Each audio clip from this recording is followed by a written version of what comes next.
In Area 51, a convoy of soldiers is transporting a highly classified package without knowing what it contains. Nearby, a newlywed couple is driving down the same road, and the husband becomes distracted when the wife starts pleasing him. This makes their car crash against the military truck, causing a huge explosion that throws the payload to the middle of the road. The soldiers come closer to retrieve it only to be attacked by a zombie known as Zeus, who proceeds to kill every soldier on his way without mercy. Noticing that bullets do nothing, two soldiers try to run away, but Zeus soon catches up to them and rips a soldier's jaw off before grabbing the other one to bite him. In just a few seconds, the soldiers become zombies too and follow Zeus to Las Vegas. That night, complete chaos and destruction take over Las Vegas as the zombie infection spreads, causing most of the locals and tourists to become zombies too. Soon mercenaries appear in the area to help kill the monsters, both as a job and revenge for losing their loved ones to these monsters' attack. Any person that has even a scratch or drop of blood is seen as infected and they get killed as well. The military also comes to try to deal with the situation, but the zombies go up in numbers incredibly fast and the horde becomes impossible to control. Eventually the whole city gets walled off from the rest of the world. A few years later, the government discusses the possibility of nuking the entire city of Las Vegas, but human rights groups protest against the idea. Former mercenary Scott is working at a diner when he's approached by billionaire casino owner Tanaka, who makes a big offer. There are $200 million under his Vegas hotel, so he wants Scott to gather a team to retrieve the money before the government bombs the city. If Scott accepts, he can take $50 million and split it amongst his crew. Tanaka gives him time to think about it, and as proof of good faith, he gives Scott the building's blueprints. Meanwhile, Scott's daughter Kate works as a volunteer at a quarantine zone camp. She's friends with a woman named Gita and helps her look after her two kids. Gita is thinking of joining a mercenary named Lily to make some money to escape from the camp with her children, but Kate warns her it's very dangerous. Their chat is interrupted by security guard Bert, who uses any excuse to harass women. That night, Scott dreams of the day his wife became a zombie and attacked him, so he had no choice but to kill her in front of Kate. Inspired by the memory, he calls Tanaka to accept the job, then he goes out to recruit former mercenaries to put a team together. He starts with his old friends. He finds Maria working as a mechanic, Vandero at a retirement home, and Peters as a pilot. Then Scott goes after some big names in the business. There's Mikey, who became famous by killing zombies for YouTube, and lastly Ludwig, a bank teller with a passion for safecracking. The next day, everyone retrieves their old weapons from their hiding spots and gets together in an abandoned warehouse. Mikey brings his friend Chambers, who like Ludwig never killed a zombie, and Scott has to teach them to go for the brains. Then Tanaka shows them a mock-up of his casino. They won't be able to fly in without getting arrested, but there's a helicopter on one of the towers for them to fly out. Tanaka's plan is simple. The team has 32 hours to enter the city, kill any zombies that may still be around, turn on the casino's generator, and reach the vault at the end of a corridor where it'll be surrounded by traps. Then Peters can fly them out of there. Tanaka also makes his head of security Martin go with him. The only issue left is finding a way inside, so Scott goes to see Kate, who isn't happy to see him after years of absence.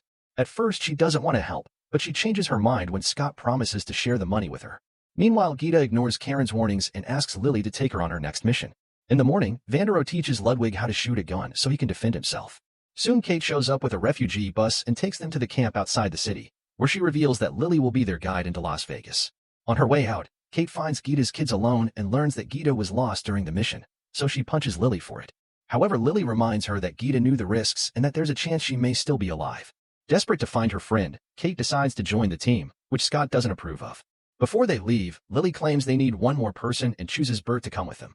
Then Lily guides them through a secret entrance in a container, and the team finally makes it to Las Vegas, which has become a small post-apocalyptic land of its own. They barely get to take a few steps before they hear some noises and run to hide while watching a zombie tiger wander around.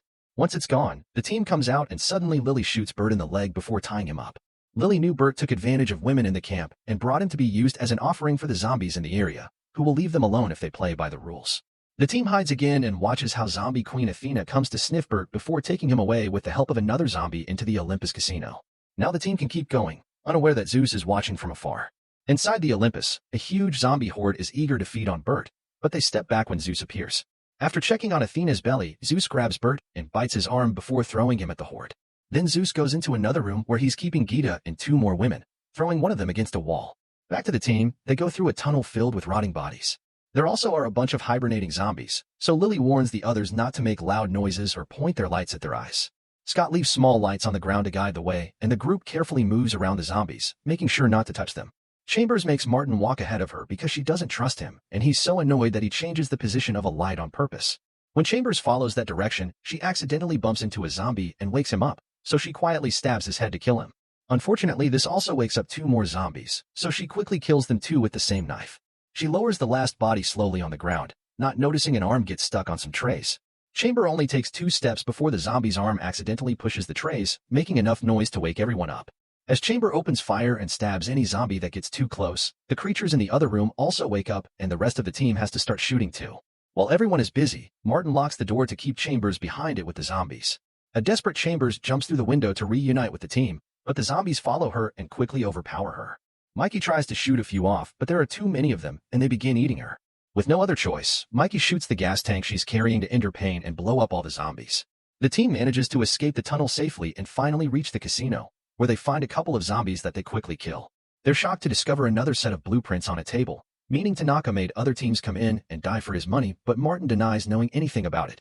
The group splits up with Martin and Lily going to do a perimeter check, Peters and Maria going to find the helicopter, Vandero and Mikey escorting Ludwig to the vault, and Scott and Kate going to the generator.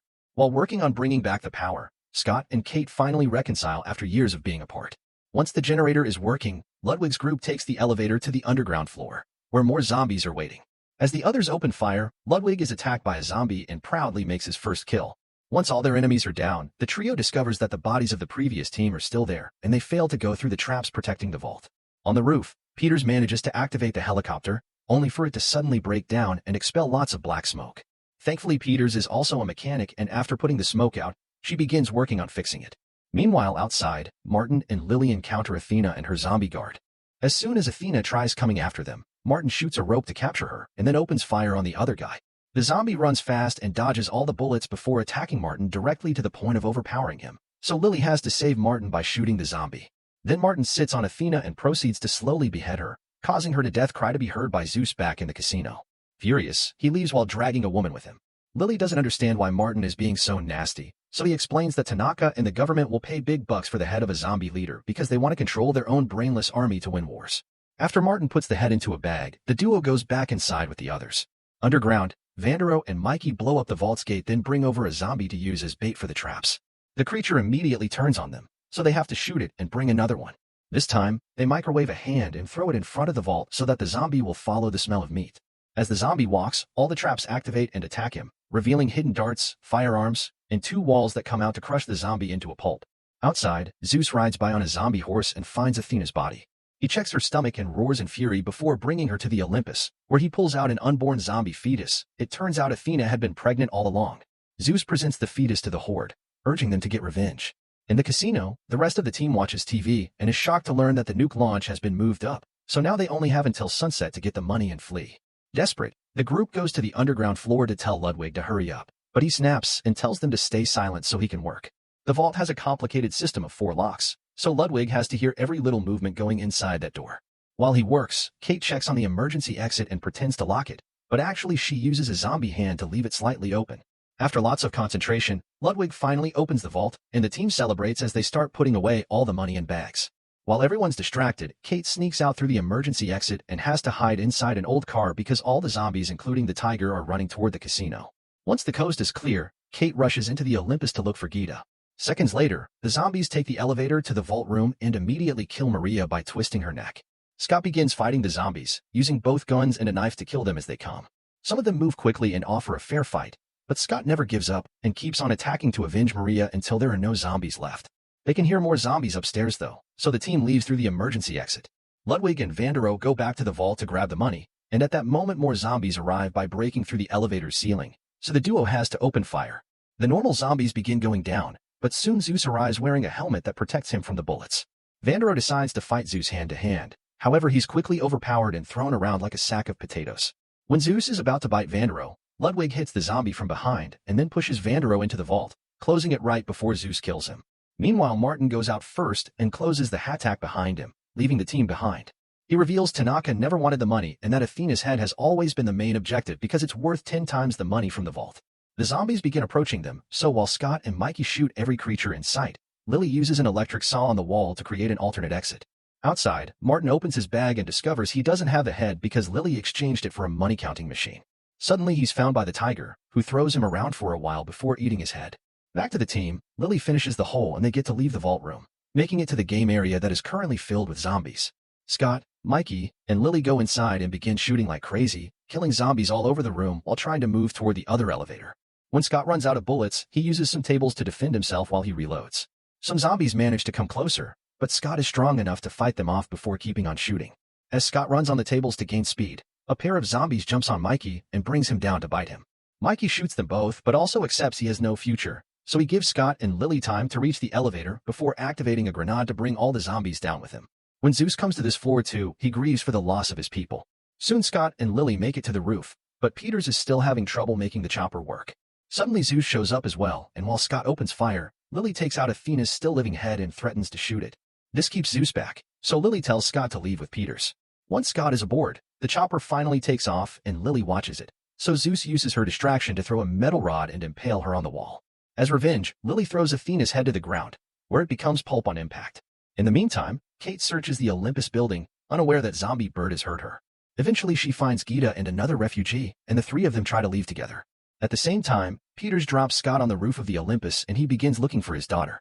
Suddenly the women are found by Bert, who quickly kills the refugee to feed on her. Kate begins shooting him, and the noise tells Scott their position. After some struggle, Kate manages to shoot Bert in the head, only to discover that Zeus and his horde are back. The zombies begin chasing the women, who find themselves cornered in a corridor. Bullet by bullet, Kate manages to shoot them all down except for Zeus, whose helmet still protects him. When Kate tries to shoot his body, she discovers she's out of bullets. Zeus begins running toward her, but at that moment Scott arrives and shoots a grenade, making the corridor explode. Afterward Scott, Kate, and Gita take the stairs to the roof, where they're picked up by Peters. As the chopper takes off, Zeus shows up and makes a huge jump to come aboard as well. Peters makes the helicopter suddenly turn to try to throw Zeus out, but he holds on to the edge and attacks again at the same time Scott opens fire. A fight ensues and in the struggle, a bullet accidentally hits Peters. She loses control of the helicopter and almost hits the wall, but she recovers just in time to make the chopper fly out of the city, right before the nuke is finally dropped. In just a second, the legendary city of Las Vegas explodes into oblivion. Zeus continues to fight Scott and breaks his arm, making him drop the gun. Kate finds a fire extinguisher and hits Zeus with it, but he quickly recovers and jumps on Scott again to bite him on the shoulder. This gives Scott time to retrieve his gun and finally shoot Zeus in the head. At that moment the shockwave from the nuke catches up to them and causes the helicopter to crash on the ground, killing both Peters and Gita. Kate survives and finds Scott, who reveals he managed to steal enough money to save Gita's kids from the camp. Crying her heart out, Kate says goodbye to her father and shoots him right before he becomes a zombie. Then she has a breakdown while another helicopter arrives to save her. In the ruins of Las Vegas, Vandero emerges from the vault with lots of money. After wandering for a while, he finds a car and drives to an airport, where he rents a private plane. Soon he's enjoying his new fancy life with gourmet food and expensive alcohol, so he asks the stewardesses to toast with him. Suddenly he starts to feel dizzy and goes to the bathroom, where he discovers a bite mark on his arm while the pilot announces they've arrived in Mexico City. The end. Like and subscribe for more videos.